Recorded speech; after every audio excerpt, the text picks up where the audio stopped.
So, hello. I haven't done any content in a while, but we're getting a new pack in here, and I figure it's time to start talking about cards that have come out.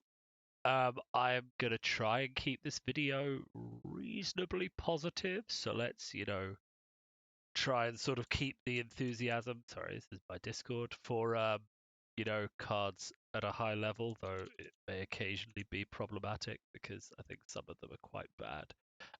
I will not probably be running through a lot of provinces, but I mean, I may run through all the cards, but my goal is mostly to have a bit of a dragon look at this sort of thing. So while I'll be running through all of the cards, I'm not going to get bogged down in talking about what it might mean for each clan because, to be frank, I haven't got the time, and also I don't think I have the expertise. I fully encourage maybe if the best to better people from each clan want to run through what each pack means for their faction, that would be pretty cool.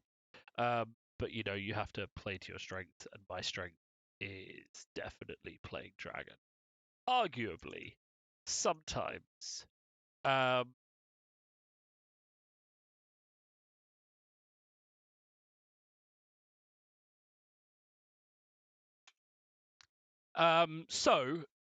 and I'll put this up on YouTube afterwards, so never mind if anyone watches it live, they might find it useful later on. All right, let's dive straight in here. Get rid of this lovely background image, which I really like. Yeah, so pack one has come out of the Dominion cycle. As a reminder, since this is the first pack of the cycle, the keywords are eminent, which means the province starts face up and cannot be turned face down. And rally, let's find an example. After this card is revealed in a province, you add the top card of your dynasty deck to the province face up. So you essentially have. Let me fix this. Oh, I haven't streamed in a while. Everything is in the wrong place. Yeah, so when you reveal that this card, you put another card onto it face up. So it basically works as two cards from your deck for that duration. Rally is interesting in that it seems like it will speed up the tempo of the game by getting you more consistency in your good cards on your card draw. So that's good. Also rewarding sort of swarm decks. It is potentially broken with those who serve, given that if you have this lovely thing here, which I'll just move myself, called City of the Rich Flog, which refills with 3 cards. Add in some rally cards into that, and you may have someone flipping, the basic 4 cards plus another 2 plus maybe another 3, flipping 9 cards on turn 1. They're playing Kunin Hida, so that's going to be 10 cards minimum, plus those who serve, making all those 1 costs free. If someone can successfully, and this will happen, get 10 characters into play on turn 1, a lot of traditional decks aren't going to be able to handle that. You're not going to be able to handle that in tower decks, in your dragon decks. They're just going to swarm you down. Even if they're not putting any fate on those, they're just going to swarm you down. You can't handle that level of speed. So that's probably something that people are wary of, and I'm sure the designers are going to be looking at. So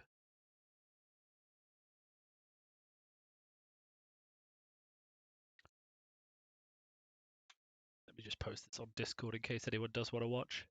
Um, I like recording this stuff because I'll come back to this in like 6 months' time once we've been through the entire Dominion meta, and I'll see how wrong I was, and I'll be like, all right, cool. Right, so nothing fancy graphics wise going on here. Let's just make this full screen. Shrug off despair. Strict strength province can't be a stronghold province. Crab. But let's zoom into this a little bit. During a conflict in another province you control, move the contestant into this province. So this is Talisman of the Sun, but on a province. It does not, however, start face up. So if you hit it the first time and you break it, you don't have to worry about its ability. And that will probably be the dragon response to this province. If it stays alive and they can move you there, then maybe you're going to worry about it. But I think dragon in general is going to be happy if they're running this and not shameful. I think getting the 6 to break this sounds like it should be doable. You may have to invest some Void Fist or something to get this broken. But breaking it is both tempo advantage because you're not going to be coming back there later on, and it's also an advantage in terms of, you know, it's not shameful display, therefore you're going to have more stats to break it. So in general, I wouldn't be worried about Shrug Off Despair. Pledge of Loyalty, again, I mean, Shrug Off Despair feels like it should be eminent, right? It feels like it should be face up from the start, and then at any point you should be able to drag someone there, you know, whenever they're not breaking a 6 strength province. It feels to be kind of weird that this doesn't have the eminent keyword. I think as an eminent province where you can constantly just decide if someone's breaking and drag them there to make them spend resources, that you know you have a much better sort of um, just a much better functionality. And that also applies to Pledge of Loyalty. When an honored character you control would leave play, discard its honored status token instead as an interrupt. But the problem with this province is if your opponent hasn't found it, then you can't rely on it as a save. And if they have found it, it's 3 strength, so it breaks. Again, Dragon aren't afraid of this province. We're not trying to kill people in the conflict phase. If we flip this province, we think a 3 strength Earth province that isn't upholding. Love it. Smash that to pieces. Happy days, right? So again, as an eminent province, maybe it. But if this was an eminent province, it would have to be more strength, and also it would have to have a punishment for attacking it. And this is something I flagged as a problem with a lot of the eminent provinces, is that they are either very powerful, which is good, that's fine. They can be very powerful and very weak. That's a perfect use of the keyword. But the other ones, they have no threat for attacking them. And as a dragon player, if there's no threat for attacking the province, you're just gonna love like destroying it, right?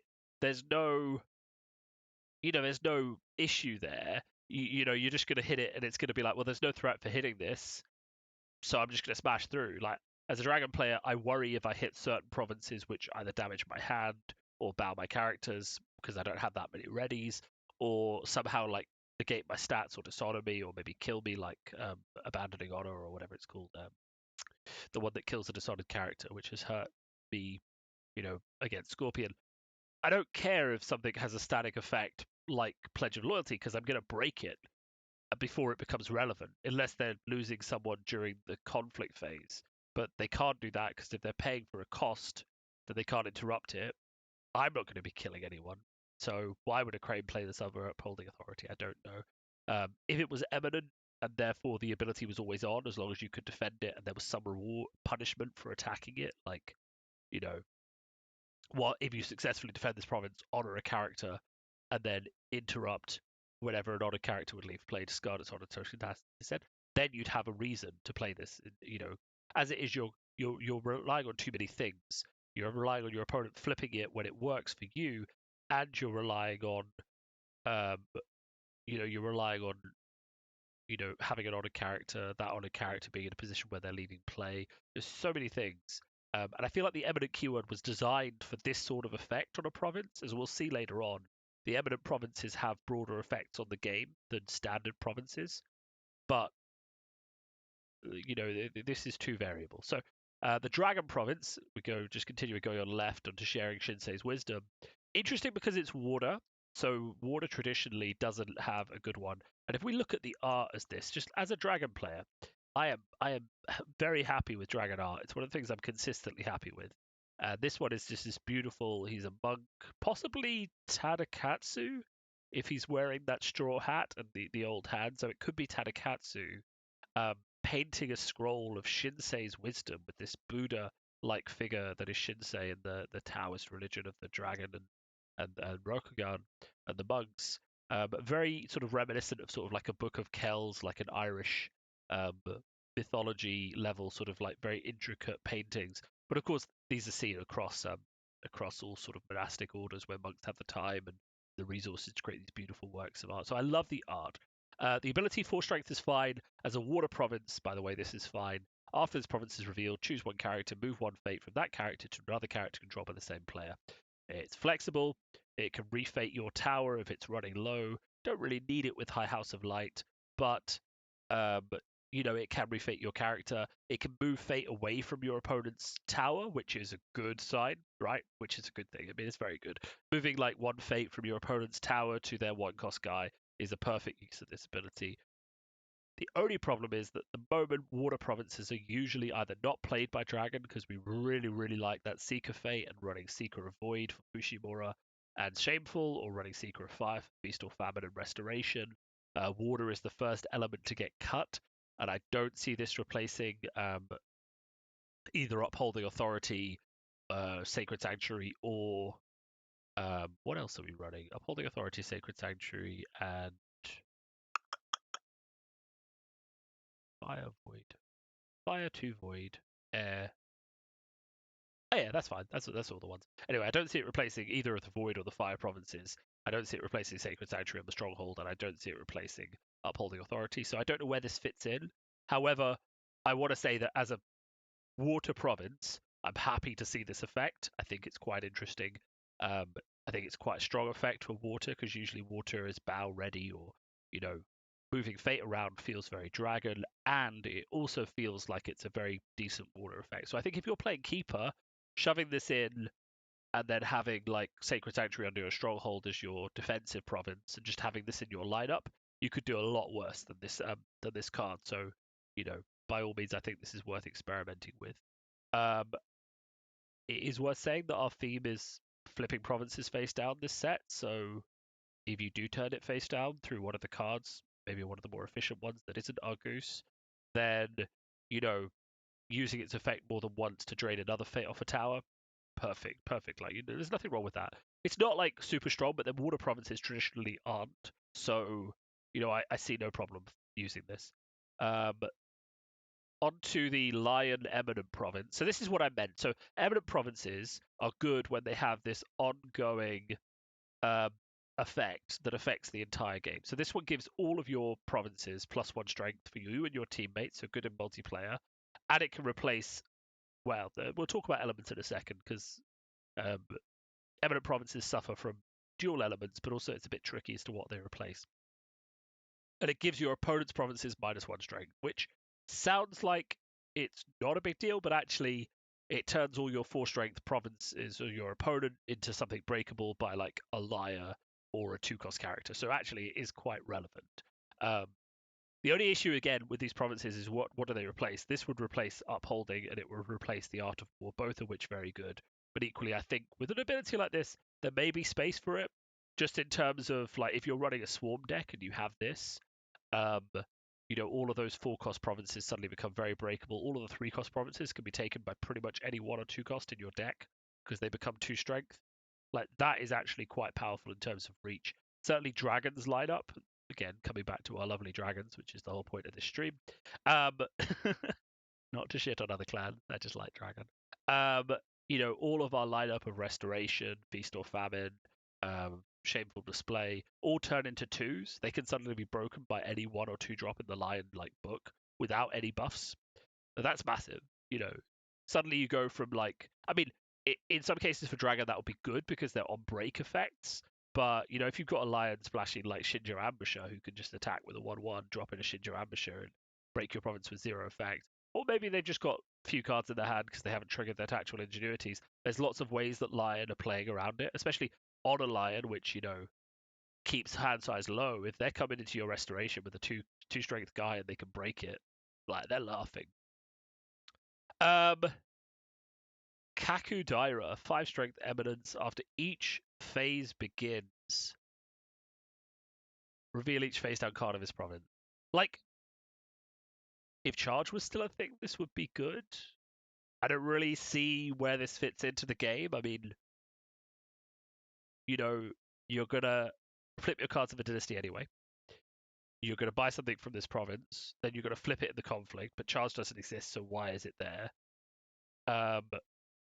I don't know. There might be a use for this down the line. I don't really see why this is a Phoenix effect. I mean, we're going to have to see what they're trying to combo this with. I don't really see this as a Phoenix effect. As Dragon, this is one of the eminent provinces you're not really worried about. They're not going to charge someone in from it. You don't have to watch for it. It's 5 strength, which will be annoying to break, but chuck a Hurricane Punch, just smash through it. Don't worry about its effect. And I think, again, if they replace Manicured Garden or Shameful with this, you're all right. You're happy. That's fine. You're not fussed about that. I think City of the Rich Frog is the big one everyone's talking about. As a dragon player, if this is in the game, this will be your first My nose is always itchy. This will be your first attack in pretty much every conflict. I mean, you know, I wouldn't worry about it being something else. But I wouldn't worry about it being anything else. Just attack into there, straight away because it's just a safe attack and it removes resources um, from your opponent. So just go for it. Replacing Upholding or Shameful, again, that's good for us. If they replace Upholding or Shameful with a province that doesn't have any negative effects for us, happily just go and break it with whatever. I think the only thing to be aware of course, is just if they're using this to swarm you, which is going to be different, and we may have to change our playstyle to adapt to the fact that there's more swarm going on in the environment. Um, there's a bit of a question, of course, then how is Rally going to affect Dragon? Are we going to have start running more? We do have a lot of one cost characters. We have a lot of low and cheap monks, which we could buff with things like Hurricane Punch. We have a lot of cheaper uniques, where we have a few cheap uniques like Yoshi and Taiko, who we could use things like Rising Star Carter on. We could use Elegant Tessin and Mount Danville Castle. There are options for Dragon if the game gets more swarmy. I mean, we're not the best place to do it, but we do have a lot of 2-drops that we could harness for things like Those Who Serve. So, we may have to go more that way. Um, you're running that deck with D10 Master, and if you don't see D10 Master, then you try and swarm yourself. I think it's really just a question of how the meta goes. For recall defenses, I mean, this card is bad. 1-cost Dynasty event has Rally, so you'll get another thing from it. Move a card from one of your provinces to your Stronghold province. This could be nasty because you'll get some stuff like Akuni Labs on the Stronghold, which could affect the entire game you're playing against a Crab player, especially if a Kravitz player has this and they permanently have that +1/+1. I think this isn't going to affect us much in terms of learning to play differently. You're just going to have to learn to play around the holdings you already play around permanently, and there won't be a solution to them, which is fine. But we are getting, yeah, exactly. As John has pointed out in the chat, it dies to a Season of War, which will spoil later, and everyone is likely to be running 3 of those just for the way the game is going faster. So, there are going to be answers later on in this pack to cards going on to the Stronghold province. So there's another reason not to be worried about this. But even if you don't have any of those answers, you already know how to play around Crab holdings, which is just outstats them, void fist them out of the conflict, that sort of thing. It will make it more tricky, but don't worry about it. Kakita Yoshi, I mean, all to really say about this for Dragon is that having your characters Dishonored and Potatoed sucks, but you're used to that from the Phoenix matchup, so just play around it the same way. If your characters are Dishonored, not ready them, buff them with other stuff if you can. Try and get them neutral if you can. If Dishonored starts to become a serious problem, which I suspect it might, we may not need to start thinking about splashing Unexpected Expertise from Phoenix, which stops you from being Dishonored, or maybe just focusing more on getting Ichiro out early. Both of which will help solve our Dishonor problem quite easily. So we can tech against this. We have tools to tech against this, so it's not so worrisome. I think Crane are going to enjoy this character. I don't think he's better than original Yoshi. I think that card draw is super useful. I don't think you want to sacrifice that for a Dishonor, especially the face-up provinces. I mean, okay, he gets more powerful as the game goes on, but if you buy him turn 2, he can dishonor 2 people, that's good, okay. And also his ability is self-limiting. The more people you dishonor with him, the less characters there are to dishonor that turn. So and if they're sticking around like in a tower deck or something like that, the less people there are to dishonor, period. He's very good as a counter to Lion Swarm Honor. In terms of dishonoring multiple characters when the game's dragging on and the Lion's trying to get those last few points. So if Lion Swarm begins in the meta a bit more, Crane might start to run this. He's not the answer to Dragon. I mean, Dragon characters being dishonored are annoying, but we've had that for years anyway. So it's we'll just play around it the same way we always do. So now we have the first actual Dragon card, non-province in the pack. It's a Dynasty event, so don't get confused by the event text. This will flip up in your Dynasty card. Cycle of Rebirth. Choose a card in a province, shuffle this card and that card into their owner's decks. Refill each province emptied by this effect face up, max once per round. So I can only imagine the max once per round was added because this card could theoretically cycle itself indefinitely, right? Um, like you have it up and then it just, you use it, you draw another one, you use that one too until you get the perfect draw. So I imagine that's why they added max once per round. Um, this card on face value, um, is it good? I personally think it's very good. So my ideal scenario is I flip one of these. My opponent flips a shoju or something I really don't want to see. I'm first player and I just say no, get rid of the shoju. I shuffle this and the shoju into the decks, and then I flip something I actually want, like a monk or a mitsu or something good. Right? That's your ideal scenario. Your other scenarios are you're just anything that isn't first player. You flip one of these, you flip something you don't want, you shuffle them back in, you get a character you do want. I think that has a lot of value in terms of searching through your deck for the cards you need. Um, there is a point because it's max one per round that if you flip more than two, so if you flip two, you can shuffle them both in, and you still get your full province, like 4 card lineup.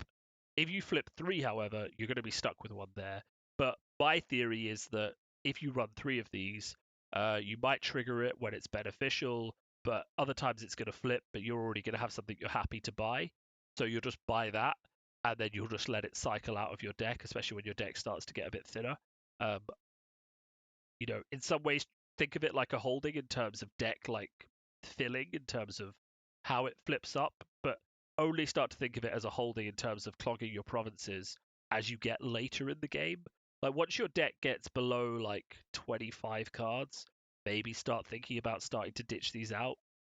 Certainly, if the game goes on long enough and you're getting down to like 20 cards or lower than that, you don't want 3 of these in your deck after a certain point. But until that happens, this is a great card for just being like, no, I don't want this one now. I don't want my Tranquil Philosopher now. I want a Mitsu. Can I shuffle that in? And you can. And for dealing with, all sorts of other things that come up, like, I mean, thankfully things like Hidden Moon Dojo are gone, but you know, if this would be the perfect answer as Kando District when it was around, you use it to target things like Shoju, maybe a Kasada you don't want, maybe any champion or any massive card that's coming up that's just really going to mess with your plans. Just get rid of it. It's fine. You know, or you force your opponent to buy it first, and then you know you can deal with something else, or you can use it on yourself.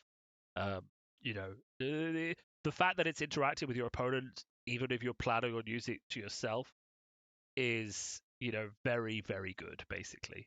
And there is always going to be a holding, especially as John points out at Steam Tea House and Crane. But there are plenty others. Like imagine getting rid of a library in Phoenix with this before the draw step.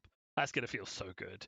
Oh, we're bid one because you're playing this weird Phoenix Dishonor deck that I just played on Jigoku, and you've got a library, so you're like, haha, I can bid one. Well, Cycle of Rebirth the library. That's fine. It doesn't get rid of the problem, it delays the problem, but with the way the dynasty distribution works in this game, shuffling in something into a deck might mean they see it next turn. It might mean they don't see it for the rest of the game. It's definitely worth taking that chance, especially because since it refills each province that it empties, including itself, face up, what are you really risking? Also, there's a quote here from a character I don't think I know. We certainly haven't seen in the game called Tagashi Hasuno. Um, we'll guess we'll find out who or what they are and why they're looking at a weird gyroscopic contraption at some point in the future. The art, I mean, again, the art is gorgeous. There's sort of like an Aurora Borealis mountains thing going on, assumedly somewhere high in the Dragonlands with some potentially a star map or something like that. It could be a sextant actually. It could be like a celestial calendar. We'll see. This lifetime shall prepare you for the trial to come. That text implies that she might be perfect land sect because they believe in a more sort of Christian version of the afterlife. They believe in like if you believe in the Shinsei's teachings, then you'll transcend to a more afterlife experience. I mean, all Rokugani, as far as I'm aware, kind of believe in an afterlife anyway because it's very much that the realm of blessed ancestors, the field of dreams, all of sort of that broader pantheon stuff is where people go when they die.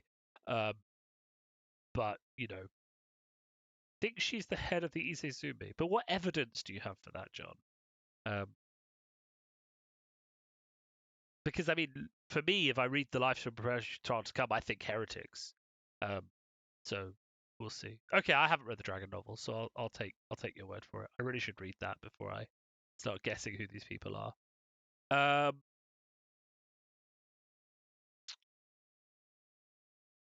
So a Kodo Reserve Company swaps itself with a chosen character. Not really much to say about that. You just have to factor it in and play around it. After this character wins the conflict as a defender, resolve a ring that matches the attached province element as if you were the attacking player. That's pretty nice. Oh yeah, John is proving very useful in this chat. He just pointed out that you can very, very easily read the entirety of a Kodo Reserve Company and miss the fact that it has rally. It's right here, little text. I would have probably put it before no attachments except weapons, because this is relevant when you're in play, and this is relevant when you flip it. So, you're always going to be paying attention to this first. So, yeah, don't forget to rally this. That would be good. Against this, I mean, Phoenix aren't running Bushi, but they do have a very good Bushi deck in the wings, I think. I mean, look at Purity of Spirit with this guy. He turns into a 7/6 for the conflict. I mean, that's pretty good. Um, Winning on the defense and claiming a ring. If you trigger Air and Void with Kaikudara, then you're gaining 2 honor and stripping fate off a person. That's pretty nice, actually. I don't know the deck that this guy fits into, but Shiba Sakuna Bushi with Full Glory and Purity of Spirit's pretty good with her as well. And what's the other one? The Fires Within, or no, the one. There's one that gives everyone a bonus equal to their glory, regardless of whether they're on or dishonored. I think there's an interesting deck in there. People have been experimenting with Phoenix Bushi for a while. If they're getting some good support for that, then it could be good. From our side, it's just a matter of stats for stats, so it's not really something you have to worry about in terms of matching them on that. Governor's Spy. During a conflict in which is participating, turn each of their provinces face down. Put each of those cards. So we're not particularly worried. So you basically you turn each of the cards in the player's provinces face down. It can be yours, or you're the Scorpion player playing this. Then you look at them and you put them back wherever you like, such that each province ends up with at least one card. So the important thing to note about this is that it stops you discarding cards during the fate phase because they're all face down now. So you can't. It stops you from cycling your provinces, which could be a bit annoying. However, with Cycle of Rebirth and Season of War, which we'll see in a second, Dragon probably maybe not as worried about this as other clans, because if we have a Cycle of Rebirth in one of our provinces, because we were thinking about discarding it, we can keep that and we can use it to cycle. Also, I don't think Scorpion are going to play this card. It has a weird lock effect. I don't really know why Scorpion have this effect, since the only people we've seen that move cards around in provinces so far are Crane. And it can create a weird lock where if you only have a bad flip with like holdings and stuff, it stops you from discarding them, so you just have to flip them again. But that's going to be a very rare occurrence. Most holdings people play are the ones that blow themselves up anyway, so I wouldn't be too worried about that. Certainly as a Dragon player, if we're playing something like Cycle of Rebirth, Season of War, I wouldn't be too worried about that either. And it doesn't cause honor loss. This is the thing my friend said when he saw this. He said, it doesn't cause honor loss or draw you a card. Why would I play this? And it costs 3. I was like, great. The problem here isn't that this card isn't cool. It's that Scorpion have too many good cards to play instead of it. Right. White Horde Vanguard. 4 for a 5/2. Bushi Cavalry Army. No attachments except weapon. All of these armies have come out after Mark of Shame was restricted. They would have been really useful when Mark of Shame was kicking around, but but they're very good against Cloud, I suppose. It's good to stop Cloud and your big guys. During the conflict, each round, opponent's cards cannot bow this character or move it. So in some ways, yeah, that's a bit annoying for us. But remember, actually, no, this is very annoying for us. So Void Fist will not affect this character. So if the Unicorn have towered on this, we actually probably can't deal with it. And our only option is to outstrength it, which is a bit problematic. So certainly unicorn players, if you're thinking about how to deal with dragon, not that you need to worry about how to deal with dragon at the moment, this is a good answer because our main tool for big towers is to beat them and then knock them out of the conflict. And if we can't bow them or move them, then we pretty much have to lose the first conflict. So monks will deal this fine because they'll lose the first conflict. Centipede Tattoo will send them home straight, and then you know they'll then we'll take the second conflict and then we can void fist it away. So you can imagine the scenario where the unicorn players on your stronghold, you defend with your sacred sanctuary, and then you just have to focus on, or your centipede tattoo, and you just have to focus on, um, you just have to focus on defending, stopping this guy from outforcing your tower, which with acolytes and stuff like that now it's easy to do, or Neat Master and all of his attachments is easy to do. Um, and then you just win the second conflict. So kind of worried, and there will be situations where you're like, I can't do anything about this thing. But as Aitan's just pointed out in the chat, because it can only have weapons, the max that this is going to get to is 8, 11. 2 curved blades or 2 adorned. Well, no, not adorned Barcher because that only attaches to uniques. So 2 curved blades would turn this into 11 to maybe a bonsai up to 15. Can our tower take on a 15? I think our towers can take on a 15, and certainly sort of match that. Possibly it might go a bit higher if you have things like a Perfect Cut or Legion of One if you're playing aggressive deck, but I think we can definitely match this stats for stats with the right cards. Certainly in the Monk deck with Acolyte things triggering, you can match this. Then we're on to the big card from the pack, which everyone I've spoken to is predicting as a 3x in every deck, which is a Season of War. So 1 cost Dynasty event again with Rally, which is proving to be a very, very, everyone I talk to, this is going to be a strong keyword. It just increases your deck flow, it increases your deck consistency. For Dragon, it's going to mean we see Mitsu more often, especially when we want him, turn 2. So I'm very excited about that. Imagine flipping Rally into Mitsu turn 1 against like Crane or someone. That's going to feel really good. Buy him with 2 Fate and then just trust High House of Light to keep him around. That's going to feel good. Or even like Niten Master turn 1 against Crane. We think about, so people have done the statistics of how likely you are to see a character in your deck. And if you mulligan all 8 cards, it is about 50%, right? Rally skews that. Okay. Firstly, I mean, you could decide to keep rally cards instead of mulliganing. I wouldn't do that. What I would do is mulligan everything away if it isn't what you want, and hopefully you'll get another rally card that will flip you another card. Because actually, if you mulligan it away, then you increase your chances of seeing more cards. But it's actually equivalent to rally, right? So if I have 4 cards and I'm deciding what to mulligan, if I mulligan one, then I basically get the same effect as rally, which is to see 1 extra card from my deck. And then if I flip another rally card, I see an additional card. I start seeing 9 cards, 10 cards, depending on how many rally cards I flip. If I'm playing City of the Rich Frog, I see 11 cards. And then suddenly the percentage chance of seeing my Neaten Master or my Mitsu turn 1 goes from 50% up to maybe 60, 65. I'll let, there's some people who are doing maths in this game and they're very good at the game because they're very good at that sort of an analytics. So I'll let them do that. But my point is that Rally is very good for Dragon, and especially this card, right? So for 1 Fate, discard each card in each province, revealing each province face up, right? So you saw those 4 cards. Now you see another 4 cards. So suddenly that percentage chance of seeing that card you want goes up again. End the Dynasty phase, right?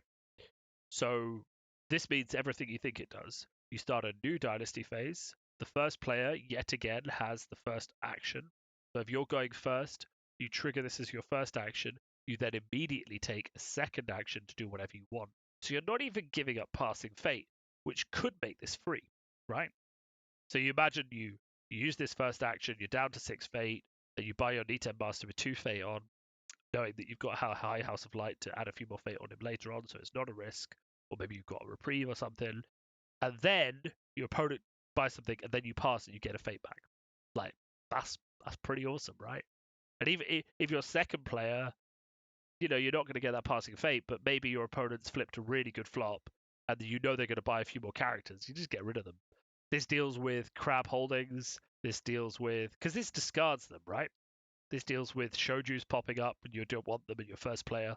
Like, imagine if you're playing at Scorpion and your first player, because you won the dice roll, you see this and they flip like two shoujus, or maybe like a Master Whisperer and a shoju. You're just like, all right, cool, Season of War, discard the two shoujus. Like, suddenly your game went from being, ugh, shoju, why is he on the board? Why? To, I'm now playing a Scorpion game without shoju. This card, I like it because it's powerful and it's interesting. I don't like it in many ways because it increases variance in decks quite a lot. Because depending on the flip that gets discarded, you may lose some very important parts of your deck. However, in some ways that's bad because it means you can't build around certain cards. Like imagine building around Tranquil Philosopher and Greater Understanding like I was a few months ago. Doing that is a lot harder because if your Tranquil Philosophers flip at the same time as Season of War, your opponent can get rid of them. But it also means that you have to build a better deck that doesn't rely on those linchpin cards and can look more at diversifying, and you have to be more flexible, which is better for the game overall, especially when you've got certain power cards going around that can completely affect a matchup. So, by all means, Seasons of War, I'm going to be playing 3 of them. I think they're fantastic. We'll see how it affects the game. My prediction is going to be hugely. Right. So on to conflict cards. How are we doing? I think we're like over halfway through. Okay, good. Don't want to spend too long. So on to conflict cards. So our phone does not wait. Earth roll only. Secret of Earth isn't actually that bad. Public Forum and Upholding Authority. Plus you get, this is what I've been testing recently. Seeker of Earth, Upholding Authority, and Venerable Fortunist. So the Venerable Fortunist is the one that 3-cost monk who's a 3/3/1, which is great stats for Dragon. You return a ring that matches your roll to the pool, and you claim 2 fate. So that, you what I do with it is that you attack with Earth once as Seeker of Earth. You gain 2 fate. You let your opponent do their conflict, then you gain 2 fate, and then you attack Earth again, and you trigger Earth twice. So you draw 2 cards, your opponent loses 2 cards, which is really good for fueling the Dragon Monk draw engine. Worth considering. I know people are on fire. I know people like Fushimura. I know people like Feast or Famine. But in a world of towers and really hyper aggression, Public Forum, a 5 strength upholding authority, maybe. Anyway, let's read what this Earth Roll only card does. After you pass on declaring a conflict, or Dragon do that sometimes, choose an unbroken non-stronghold province you control, search the top 8 cards of your Dynasty deck for a card, and put it into your province face-up shuffle. So this is good for holdings. So that's why it's in Crab. Is this particularly good for Dragon? No, I don't think we're going to splash this. I mean, you might do it so you can get Cycle of Rebirth to deal with an annoying holding. No. Shintown Monastery, so your cards are faster. No. At best, we're going to do this to search for like an Imperial Storehouse to draw a card or a favorable ground. Not a bad use, but not worth the splash, even if it's 1 influence. Maybe you chuck one of these in if you want, like if you think one of those holdings is going to make the difference, but I really don't think it is. Right. So, Captivating Song, water roll only. We don't do well. We could do Keeper of Water again, but we'd splash Fight on. I think Seeker of Water is not worth talking about really. During a conflict, choose a character that's participating alone on your side. That character gets +1 until the end of the conflict for each face-up province you control. You may remove 1 fate from this character if you do honor it. So this is like the anti Speak from the Heart, which does this for your opponent's face-up provinces. Political buffs are good. This is quite a flexible one, and the ability to honor, though honoring for removing 1 fate feels kind of expensive because fate on characters is worth quite a lot. It just feels a bit, I don't know, sinister. I don't know. It feels a bit bad. But the potential to get +3 at least most games, because most people go 3 provinces stronghold, unless you're playing like Keeper of Water with Talisman or something. But why would you do that? Because if you're playing Talisman and Crane, you're playing a big dueling deck. You're probably playing Frostbitten Crossing, so you can Talisman their big tower onto your Frostbitten Crossing. You're not playing water. Um, so I don't know if you. I don't think you'd go water roll only for this card. I don't know why you'd go water roll. Definitely don't think Dragon need this card.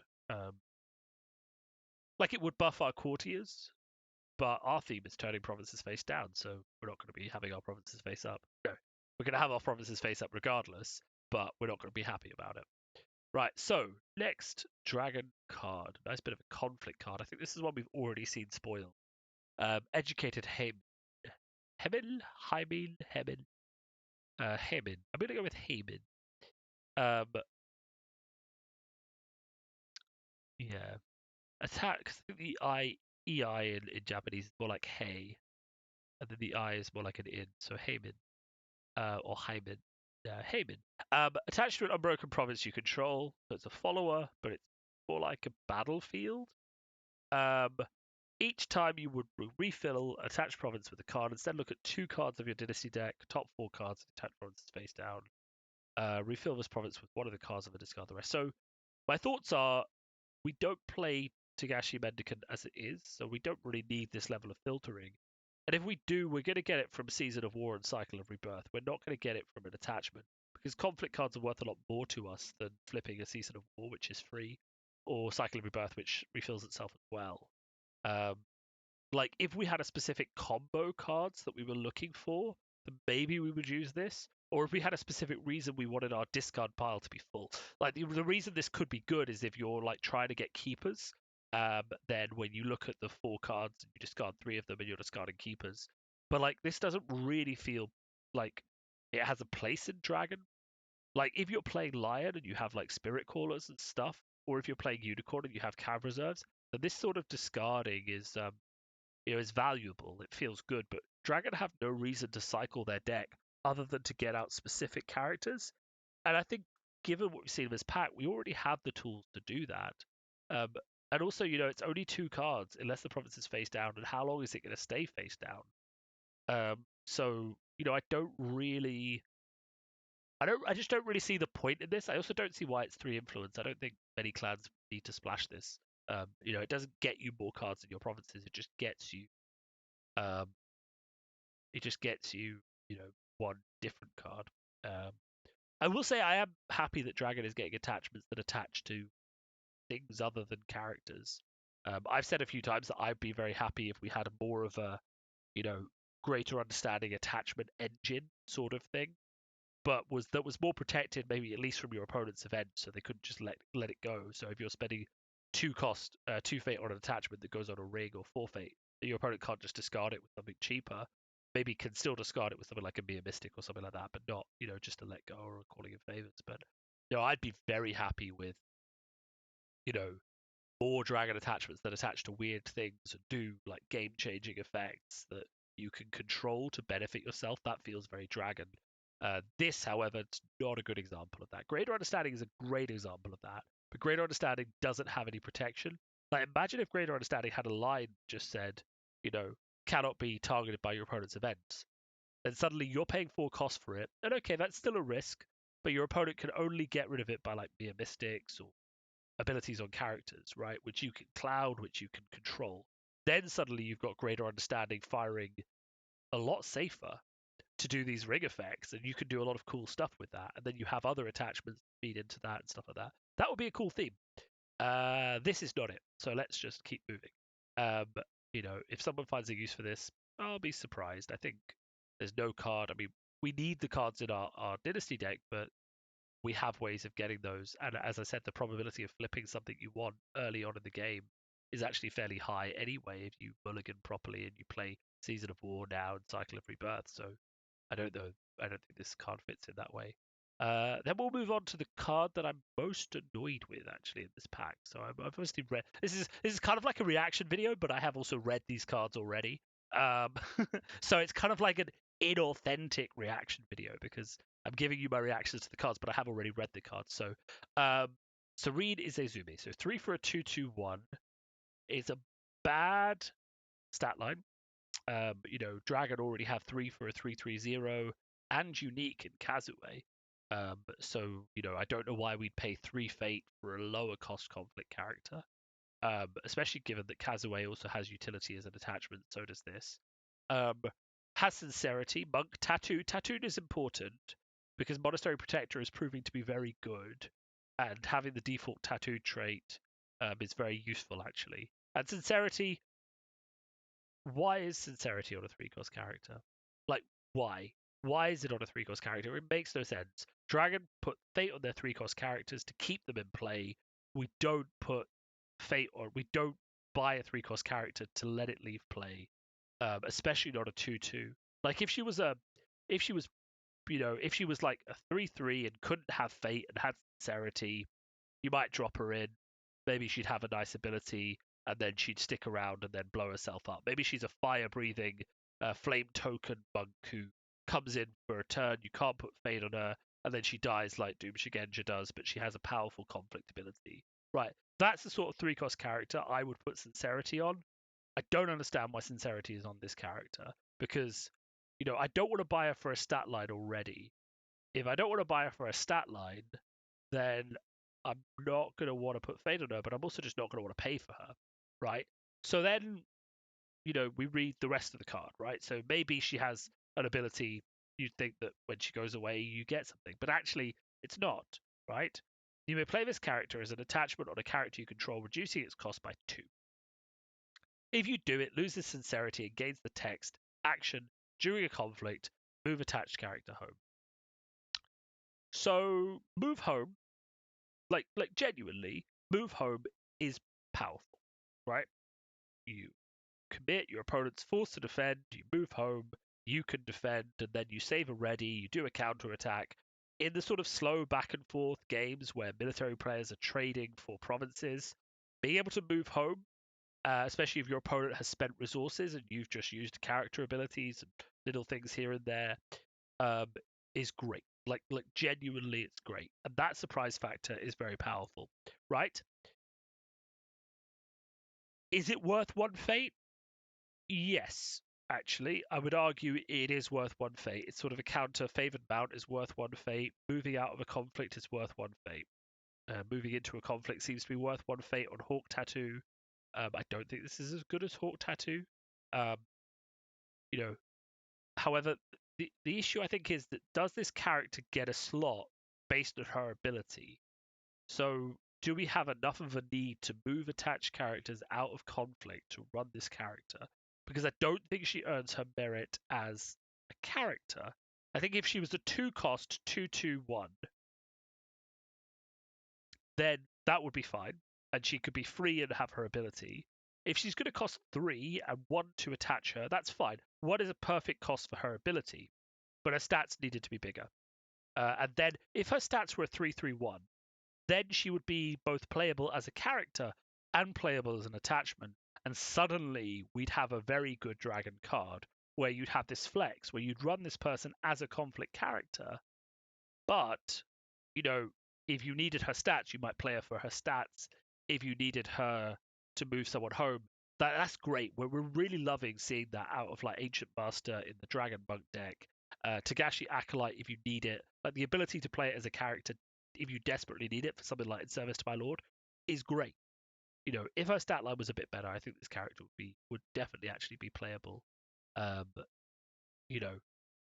there is one other thing that annoys me, which is the ruling clarification. So, you're not playing Hoshi, because it costs 6. Recently, I have been experimenting with playing Hoshi because, unlike Yukuni, he is a monk, which means you can cut Seal of the Dragon from your deck and just run a pure monk build, which doesn't need that slot, and then you have 3 extra cards on your conflict side to play with.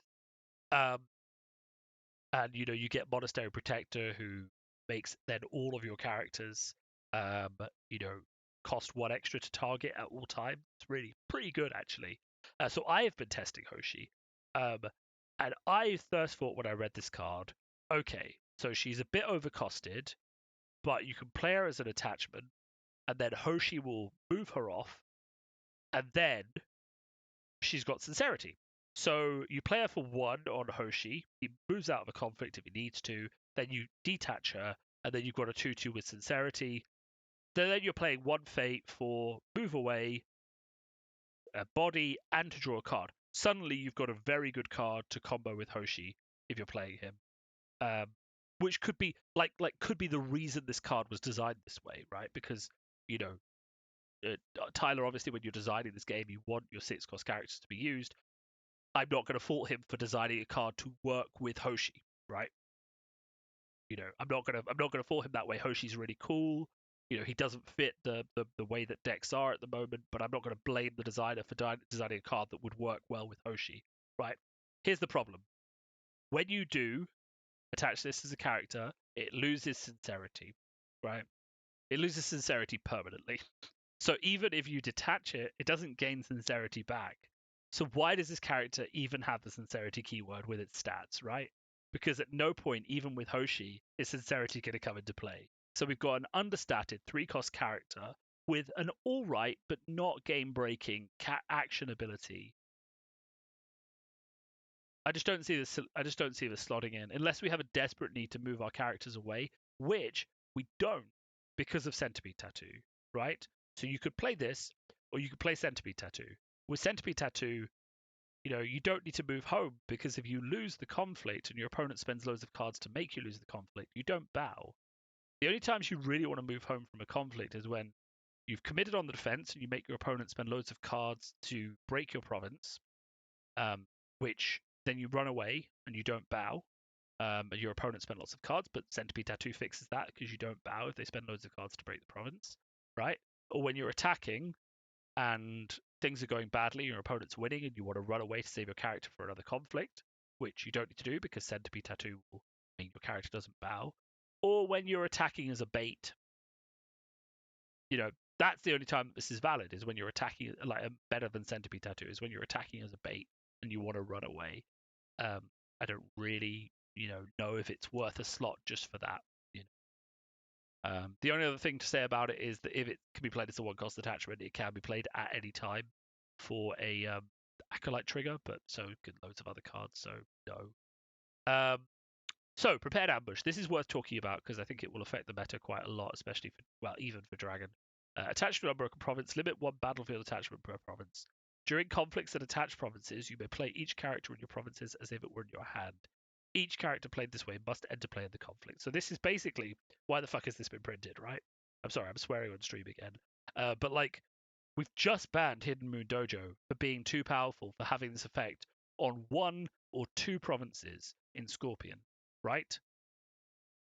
What the hell? Do we need this effect in the game? Do we need the ability to bring in to skip the entire dynasty phase and just buy characters from hand, right? Or just buy characters from provinces and get that passing fate? Why does this effect exist?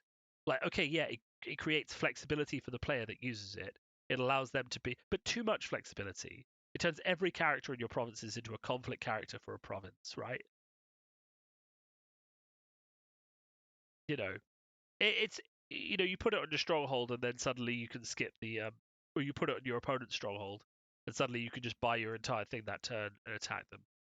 The balance it has versus Hidden Moon Dojo is that it only works at attached province, which is the balance effect, and that's fine. But equally, if you put this on someone's stronghold and you use it then when it's most relevant, then does it really matter? And you're going to play 3 of them. It's not unique. You can put it on any unbroken province. So I'm a bit sort of frustrated by this because it seems very good. It seems like Lion would love that passing fate. I would use this. The only thing I will say, which counters sort of how good this card is that there's limit 1 battlefield attachment per province.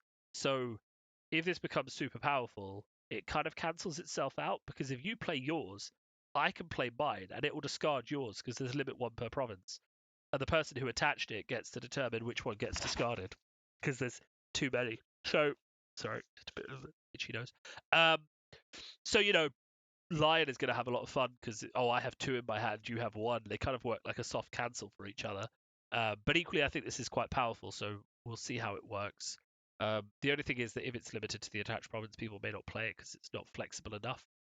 But who knows? All right, what's the Phoenix clan? It is air, okay. 1. Wandering Mediator. During a conflict at an air province, select one. Either move this character to the conflict or move it home. air roll only. I really do not understand this card. I don't understand. Like 0 for a 1/2 courtier is bad stats. Um, well, bad stats, arguably bad stats. Worse than Bayushi Liar, but so is most things. Better than naive student. Air roll only. Don't really understand why this is air roll locked. It doesn't seem to be powerful enough. During a conflict in the air province, select one.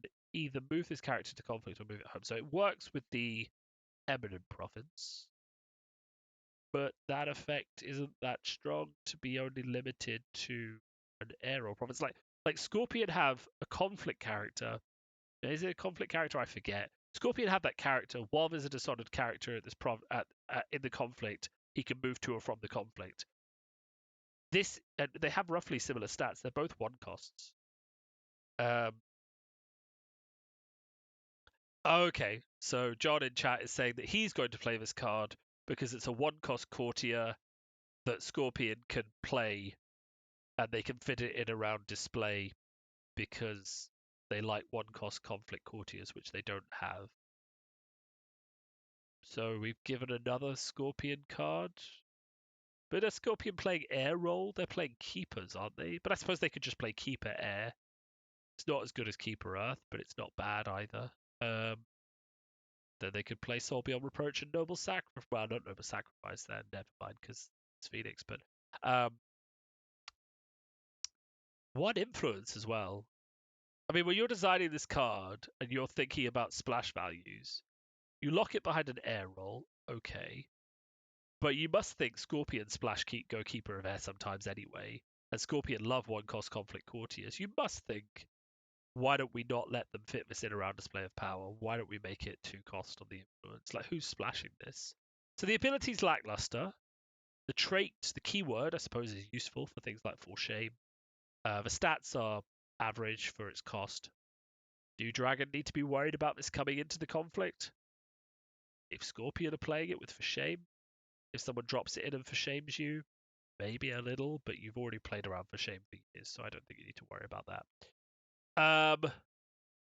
Paralyzing Delicacy. So this is an anti, not rally card, because rally has the face up. Ooh, it has synergy with Governor's Spy because it turns all the cards face down. Okay, good, we're there. Yeah, I know it combos with display because it shows up and then it runs away, but it doesn't matter because it's so limited in terms of where it can be.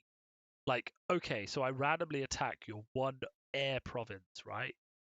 Because I mean, okay, maybe you're playing Seeker of Air, so I randomly attack one of your 2 air provinces. Okay, then you can display me. It's not terrible odds, but if I don't hit one of those provinces right away, I don't know. Plus, also, how much do I have to invest to beat your 2 strength? I mean, we'll see. Yeah. During a conflict at an air province, it's not while the air ring is contested. Yeah. No, it's much more limited. And like, if we look at the eminent ones we've seen so far, only one is actually air. So you can't even guarantee that you're going to be attacking an air province, or that they're going to be hitting an air province. So I don't understand why you roll lock something that has such a weak ability, unless it's just to make Scorpion go like keeper air if they're going to splash it. But why would you roll lock a Phoenix card to stop Scorpion splashing it? Just give it higher. Ooh, I have low disc space apparently. Why would you roll lock a Phoenix card to make it harder for Scorpion to play it? It makes no sense. Just increase the influence, so Scorpion can't splash it along with the cards they really want, right? No other clan is going to want to touch this. I mean, why? Just not good enough effect. Poison. So during a conflict and a participating character, that character gets -1 for each face down card control of province. So usually this will be -1 or -2. If you've had a lot of rally go off, they trigger Governor's Spy. It could be a -6 or a -7. So is it all right? It makes you play another card to get a buff to break something. It could occasionally be skewing. I don't really see how this fits in the Scorpion deck, but it is quite specific. They have better cards, to be honest, that shut you down in more than just military conflicts. So I'm just going to say no to this one. Its only utility is that it's a poison, so you can search for it with their Poison Master, but no one plays that. It's just not as good as anything else. Yeah, I agree with you, John. Like, role locking a lot of times feels like box ticking. The ideal behind role locking is that powerful cards are locked away from each other in a way without them needing to be restricted. So in a way that doesn't, need a restricted list and doesn't go into, um, the realms of you can only play one of these type of cards in your deck. It's also designed to lock thematic effects away from decks which do not match the theme. So the idea is that your air or locked cards should feel like air cards and stuff like that. But this doesn't feel like an air card. Moving in and out of a conflict is water. This feels like a water card, which is air roll locked. Therefore, it has to have the air symbol. I'm just puzzled by that. It feels bad, except for the fact that it's a courtier and it's a cheap conflict courtier. It feels bad, and it just doesn't really seem like it has a good spot. Moving on to other conflict courtiers, this one is going to entice a lot of debate. Already has, in fact. Countryside Trader, so 2 for a 1/2 courtier merchant. During a conflict in which this character is attacking, spend 1 fate and choose a triggered ability on attacked province. Resolve that ability as if you control the province, ignoring all triggering conditions. So, I actually have a rules question. John, I know you're here. Can you answer me? If the ability has already been used, like on Shameful Display, can Countryside Trader trigger it a second time? Yeah. So in the chat, Bayushi Akai judges a lot of the European events. He's very knowledgeable. Okay, good. Okay, so it ignores if it's been triggered. So this card is busted, right? Against Dragon, especially, since remember we're reviewing these from a Dragon lens. This card is busted, right? Okay, yes, it's expensive. Yes, it's 3 fate. But let's think about our province lineup for a second. Remember, this says ignoring all triggering conditions. So triggering conditions are stuff like when this province breaks, when this province is revealed, that sort of fun thing. So let's look at Dragon's province lineup at the moment. We have the least harmful, Furushimura. When this province is revealed, when an attack against the province is declared, add 1 fate to each ring. So this could add another fate to the ring. Probably not going to do that. Feast or Famine. When this province breaks, take a fate off your opponent's characters. Move it onto one of yours. That sounds pretty painful. Probably worth 3 fate. Restoration of Balance. Your opponent discards cards until they have 4 left in their hand. That kind of sounds like it's worth 3 fate. Upholding Authority is the one it doesn't work with because it specifies the attacking players, whereas all the others just specify your opponent. So if your opponent triggers this on you, then suddenly that Restoration of Balance is a really bad idea. Now, the degenerate combo is if they do Countryside Trader, right? 3 fate, sure, but might be worth it. To trigger Restoration of Balance on you. And then they play Shinjo Ambusher so that you can't trigger Restoration of Balance when it breaks. So then they've ditched your hand down to 4, but there is no balance. And you suddenly get to feel like every single person who flipped Restoration turn 1 did for 2 years. There is no balance. Restoration of Balance is not a balanced card. It's just ridiculous. And it's so good that it left Dragons, that it got errated before we got all these cards that turn provinces face down, or it would be busted. Right. Anyway, this card, honestly, unlikely to see play because it doesn't really fit into Unicorn in terms of keywords and things like that, but is one to keep your eye on because it can have a serious effect in hitting our very powerful province lineup. And if it starts to see play, we may have to change our provinces a bit to be more like action orientated, like Shameful, rather than because like a Vassal Fields, for example, wouldn't hurt as much as a Restoration of Balance, or a Meditations of a Tau might not hurt as much as a Restoration of Balance for that sort of thing. You'd have to pick more deliberately, or you go for Night Raid, which they can't copy because it says attacking players. Army. Then okay, so Scouted Terrain. This is something to be aware of, like how well it's going to work, or if it's going to see a lot of play. No one really knows yet. Full cost event, void roll only. During a conflict phase, choose an opponent. If they have 4 face-up provinces, you may attack that player's stronghold this phase. So, Shiro Shinjo hasn't taken any provinces, but has flipped all 4 of your provinces by turn 2. And then they're just like, yeah, screw it. Let's just attack your stronghold. Yeah, it's kind of fun myself. Like I imagine like being first player turn one and just being like, I bought my swarm, scouted terrain, and then it gets cancelled because Scorpion have forgery. But you know, it's just this idea that you don't have to successfully take provinces. You just scout them, turtle, and then scouted terrain and just smash their stronghold with your army. Like, and probably at that point, they're not even going to have. They may not be on your stronghold, so you're kind of getting like a free attack on theirs while they're still trying to work their way through your provinces. So, Field of Ruins, the last one to talk about. Reduce the cost to play this card if it's played on a broken province. Attach the province limit one per turn. After the conflict phase begins, discard each card and attach province. So this was good against charge. It's good for dealing with certain holdings and forcing crowd to play rebuild. It's not really good for other things other than dealing with holdings. And of course, it's good if you don't want to splash Lion and prepared ambushes in the meta because you can pay one to ditch prepared ambush because it's limit one battlefield per province. It discards attached cards. Like it is interesting to note it discards each card, and that will fully clear out any like rally or ambush and that sort of thing. So if you are running into problematic holdings a lot, this is good holding meta. Especially if they're holdings that affect the conflict phase that you won't be able to get rid of until they cycle at the end of the turn because you can't attack them. Has some utility against Unicorn because they have that new charge, don't they? But again, without charge, this is less of a thing to worry about. It's really, I'd imagine this would be someone flips something horrible in a province at the start of the conflict phase, and you just want to get rid of it before they can charge. Interesting effect. Interesting to see what they do with battlefields, but I don't know that. I don't think it particularly affects us because our whole, it might get rid of a favorable ground, for example, which could be impactful. But we're not really interacting with our provinces during the conflict phase anyway, so I don't think it really affects us. But beyond the obvious, if we're holding something for next turn, that sort of thing, where it is useful. And I do think this effect is quite interesting in terms of how it affects your opponent's next turn in terms of draws.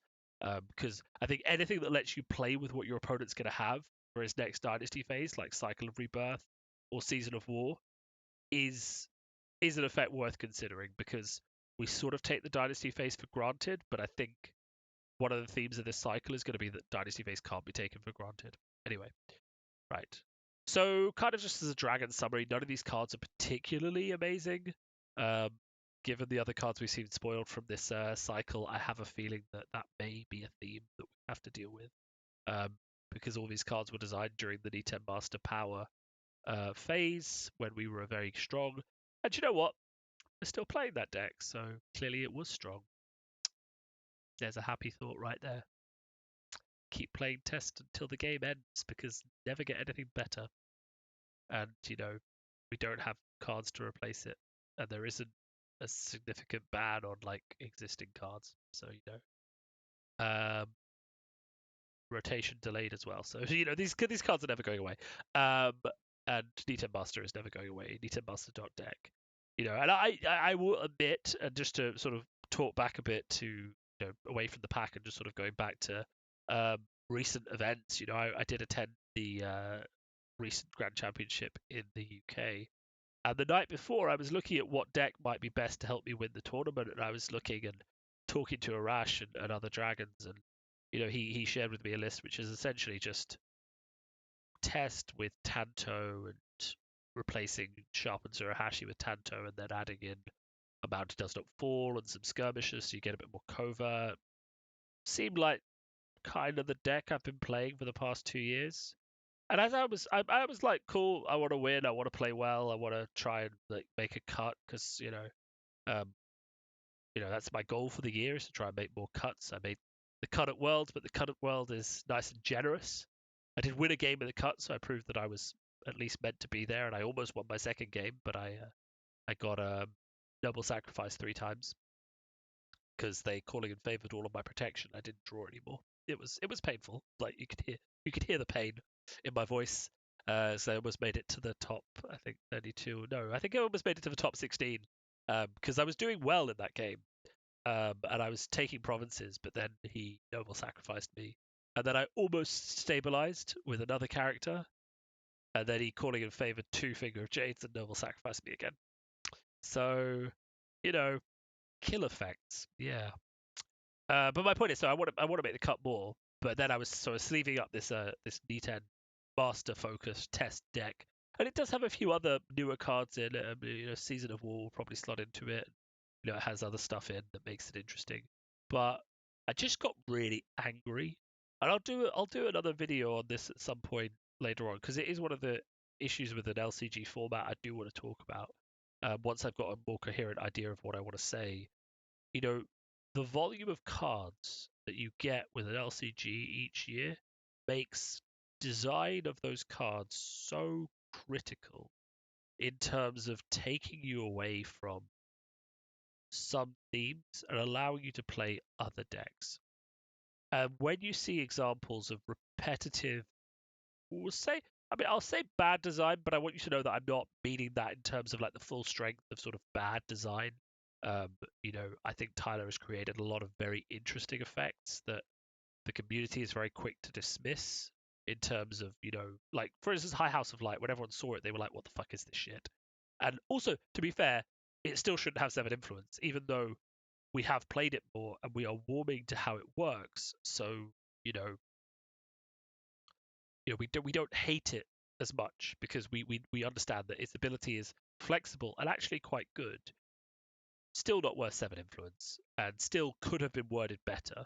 Like, I think every dragon agrees that if it was worded in terms of you can use the protection first, and then if you play 5 cards during the conflict, you get the fate then as a sort of ongoing effect, it would be so much more playable and it would be so much better, in fact.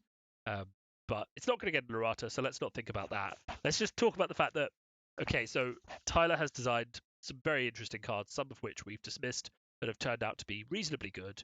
But, the fact is that a lot of them suffer from, I'll say, kind of fatal design flaws in terms of costing to power, in terms of the amount of cards you have to draw. Like the second you play a Dragon Monk deck against a clan where you're bidding 5 all the time, it feels great. Like you're throwing out punches, you're drawing cards, you're drawing more cards, you've got utility, you've got power. The second you play a Dragon Monk deck against a bid 1 Lion Honor deck, or a bid 1 Scorpion Dishonor deck, or Phoenix Dishonor deck, or even a Crab deck with Watch Commanders, which is still a broken fucking card. Like, never mind anything else, it's still a broken ass card. The second you come up against one of those things, you start to realize that, the monk deck is so fragile because of how it's designed in terms of how many cards you have to spend to trigger the stronghold, to trigger effects that other clans get for free or get very cheaply. You know, like Wildfire Kick costs 1, you have to play 3 cards. It gives -2/-2, but then only to people who are weaker already than your monk. And it could have been 0 cost for that effect and done it to everyone, and it would have been worse than other cards, right? I mean, the point is, like, there's just a complete balance effect. Tyler has admitted that as well. The Dragon Pack balance is completely off. But my point is broader, that when you have an LCG, it feels to me like there are 2 key things that need to happen. The first is that either by design or restriction, clan themes and different decks need to be separated forcefully in a way that you can't just have these monstrosities of good cards dot deck, which is why Scorpion are so strong, because a lot of their cards just fit into the Dishonor deck, or they fit into whatever deck they're currently running, because they have broad applicability. They don't have a keyword lock, and they don't have anything limiting them. Like, take Duty, for example. Duty was printed because Kyun Bayushi starts on 9 honor and has to get to below 6 honor to work optimally. So Duty was printed so that people could play Kyun Bayushi and not lose quickly to Dishonor. So, but with City of the Open Hand as a Dishonor deck, it creates a negative interaction where you can bid 5 into 1 when you're on 4 honor, and not give your opponent 4 honor and draw 5 cards. So, I mean, it should never have worked in the draw phase, but arguably, it should just have the text that says cannot be played under with City of the Open Hand. It should just be hard segregated from City of the Open Hand, because in the City of the Open Hand control Dishonor deck, duty is broken. In Kyunbayushi Shinobi, it's not. So, like, if duty said, dishonor your shinobi, or bow your shinobi, or, if you have 2 or more shinobi on the board, or something like that, that keyword locked it to a different theme, then suddenly, and if this was true of a lot of Scorpion cards, then suddenly you would have segregation between themes, and each theme would have the room to breathe as it got support in later cycles, right? That's what happens with Dragon. We have monk lock cards, we have attachment restricted cards, we have courtier cards, right? It happens in Crane, they get courtier political cards, they get Bushi cards. It happens in Crab, you get sacrifice themed cards, you get tower themed cards. In Scorpion, it doesn't seem to happen as much. And I'm not turning this into a complaint about Scorpion. I'm just using them as the example that breaks the theory, which is that if you hard segregate themes, then you allow rooms for those themes to breathe without creating monstrosity mega decks. And we've seen recently in Dragon that, when themes are properly built and the segregation happens, then you get these flawed concepts that don't evolve into decks. But if you have segregation, you can at least up the power level to the level that it should have been in the Dragon pack. Because it's so segregated, it could have been more powerful. You'd have to ban Seal of a Dragon because you can't have everyone running around being a monk, but you do that, and then you pump the power level up. And it's fine because it's segregated away from D10 Master by the fact that he isn't a monk, right? And suddenly you have 2 viable themes in Dragon. You have D10 Master aggro, and you have monk, right? The segregation of themes is something to think about a lot when you're thinking about power level design in terms of the number of cards you get. The other thing, of course, to think about is just that, it's very hard to fix a problem in an LCG. And this is what's happening to Dragon at the moment. Because, well, it does happen. And I know, John, I know it happens in Scorpion, but you never see those cards because it doesn't happen enough, right? Ideally, in Scorpion, you would have, on one hand, a City of the Open Hand courtier themed Dishonor deck, which was hard locked away from a Kyunbayushi Shinobi themed aggression, like military deck. And the two would be roughly on the same power level, and they wouldn't share that many cards, right? Because they'd be theme locked, they'd be locked behind keywords. And in that way, the power level of Scorpion would be more balanced because they wouldn't just be slotting the best cards into their deck. Now, I'm talking about this as an idealist. Like, this is what you would ideally like to see from a card game because it prevents like huge amounts of power creep within a theme. And that's kind of why I'm talking about it, because you see the dichotomy at the moment between Dragon, where the themes were hard segregated, but they weren't balanced properly in terms of power level. And you see it in Scorpion, where the themes weren't hard segregated. And that meant that the best cards from anything that weren't locked, because they just don't seem to be locked as much, go into this best deck, and the rest of the cards you never see because the segregation isn't hard enough, right? Whereas if it was harder, you would see the cards because the balance would be balanced across the 2 themes. So you end up with a lot of cards that just don't see play because the themes aren't done properly, they're not implemented properly, and you see a lot of cards that don't see play because of these monolithic mega decks that just seem to hoover up everything. Which is why when I found myself sleeving up Test again for what must be the 30th or 40th time, I played it at Worlds, I played it Madrid Kotai, Paris Kotai, Birmingham Kotai, I played it at Grand Championships before they were called Grand Championships, local events. I've played it at every single level of competitive LFR over the last 2 years. I just got angry. I was like, fuck this. No, screw this. And there's been a monk deck kicking around, which is somewhat all right. I thought, let's just put some cards in that you don't see. I put in Hoshi. Hoshi turned out to be interesting. I played Hoshi within Service to My Lord, and I could detach any attachment and turn it into a non-unique character to ready Hoshi. I was playing against Lion, so I honored him. He was an 8/8. The problem with that game is I didn't draw any of mine Service to My Lords because he was playing on a Lion and the bids dropped to 1 really, really quickly, proving that Dragon Monk needs to be able to draw cards to function. But the point was that, the deck was different from what I had been playing for the past 2 years, and that was refreshing. Because Dragon Monks is a different feel. The towers are smaller. They don't ramp up as quickly, but they don't need to because you're playing a lot more events. It has a completely different feel to it, which is fun. The problem, of course, is that the power level is wrong because the theme wasn't balanced properly. But anyway, as I said, I don't want to.